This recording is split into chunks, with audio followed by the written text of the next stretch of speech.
साल 1947 महीना सितंबर, जिस समय महात्मा गांधी जी को पता चला हजारों की संख्या में मेवात के मुस्लिम पाकिस्तान के लिए प्लान कर रहे हैं, गांधी जी विचलित हो गए। उन्होंने मुस्लिमों को जाने से रोका। काश उस दिन गांधी जी ने उन्हें रोका ना होता तो मेवात में दलित और हिंदुओं पर अत्याचार ना होते। नमस्कार, मैं दीपक कुमार, आप सभी दर्शकों का बहुत बहुत स्वागत है हमारी खास पेशकश हिंसा, मुद्दा और परिणाम में।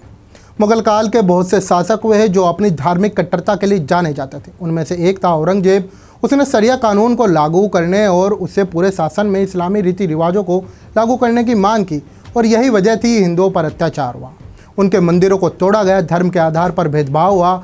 अब जरा आप सोचिए, आप उस मुगल काल में हैं जहां आपकी सजा आपका धर्म है। वही मुगल शासन जिसके बारे में हमारे देश के बच्चों को छठी कक्षा में पढ़ाया जाता था या फिर अभी भी पढ़ाया जा रहा है। मुगल महान हो सकता है, ये लोग महान हो राजनीतिक रूप से, लेकिन मानवीय व्यवहार के दृष्टिकोण से एक अच्छे इंसान के रूप में शायद इन्हें भारतीय इतिहास याद रखे। इन्होंने जो व्यवस्था अपने राज्य में बनाई, उसी व्यवस्था को कुछ लोग आज भी चलाना चाहते हैं। आज की इस रिपोर्ट में हम मेवात के औरंगजेब शासन के बारे में जानेंगे। हरियाणा के रिटायर्ड जिला एवं सत्र न्यायाधीश पवन कुमार को नूह जिला, जिसे पहले मेवात के नाम से जाना जाता था, राज्य सरकार ने उन्हें दलित उत्पीड़न पर एक रिपोर्ट तैयार करने को कहा।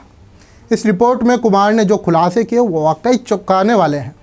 पवन कुमार कहते हैं, मेवात में दलितों पर औरंगजेब जैसे अत्याचार हो रहे हैं। मेवात में 3 अन्य व्यक्तियों के साथ पवन कुमार ने एक दिन बिताया। इस दौरान उन्होंने दलित ग्रामीणों से बात कर उनकी गवाही दर्ज की। उनसे हरियाणा वाल्मीकि महासभा के महासचिव ने संपर्क किया, जिसने दलितों के हालात पर चिंता व्यक्त की और उनसे एक रिपोर्ट बनाने का अनुरोध किया। जिसके बाद सदस्य समिति का गठन हुआ, जिसमें 2 अनुसूचित जाति और 2 सामान्य जाति के सदस्य थे। उसके बाद समिति द्वारा गवाही के 48 लोगों की पहचान हुई थी। आक्रांताओं का बह कुछ इस प्रकार, 48 में से 19 लोग ही सामने हैं।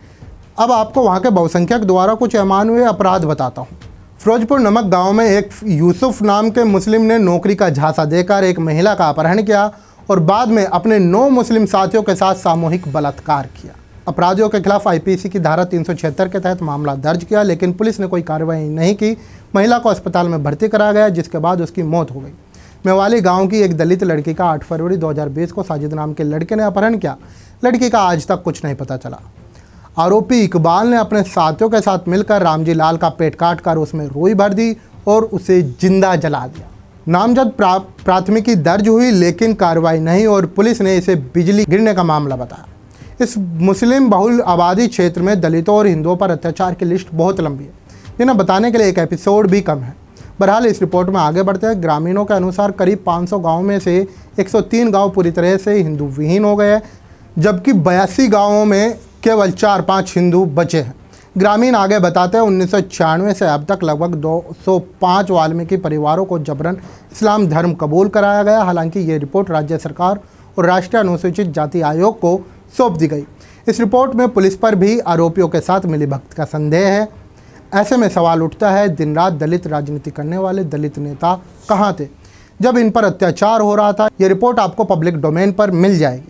ऐसे में कुछ मीडिया हाउस के, या फिर मैं ये कहूँ कुछ पूर्व पत्रकार मोनू मानेसर जैसे आरोपियों पर गाना बना देते हैं। हालांकि ये कटाक्ष का एक तरीका होता है।